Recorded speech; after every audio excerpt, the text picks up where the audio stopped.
અત્યારના કાયદા પ્રમાણે જો આપણે જોઈએ તો કોઈનો પણ એ વ્યક્તિને ખબર ન હોય એ રીતે ખાનગીમાં ફોટો લેવો એ સરકારી ગુનો છે. આપણે તો ઘર બહાર નીકળતા નથી, કૂવાના ડેડકા જેવા વિશાળ દુનિયા, એના કાયદા કાનૂનો, એનાથી આપણે બાકાત છીએ. પણ આ બધાને ઉદ્દેશીને જ્યારે કથા થઈ રહી છે તો કોઈ પણ વ્યક્તિ કોઈની સાથે ક્યાંય ઊભું હોય ને એનો આપણે ફોટો લઈએ, એને ખબર ન હોય તો એ ગુનો છે. કોઈ વ્યક્તિ વાત કરતી હોય પોતાની રીતે અને એનું છાની રીતે રેકોર્ડિંગ કરી લેવું એ પણ કાયદાકીય ગુનો છે. સરકારનો કાયદો શિક્ષાપત્રીના 74માં શ્લોક પ્રમાણે જ ચાલે છે.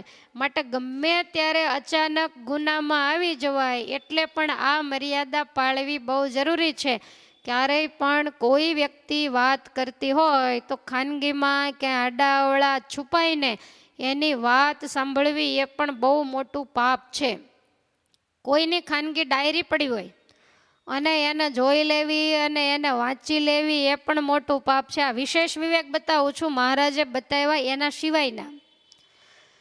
કોઈની ખોટી વાતની કલ્પના કરવી, આપણને ખબર નથી પણ આપણને ખાલી શંકા ગઈ, કોઈ વ્યક્તિ કોઈને ઘેરથી નીકળી.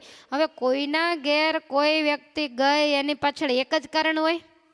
ઘણા બધા કારણથી એ જાય, પણ આપણે એના વિશે અવળું જ વિચારી લેવું, ખોટી કલ્પના કરવી તો એનું તો પંચ મહાપાપ જેટલું પાપ લાગે છે.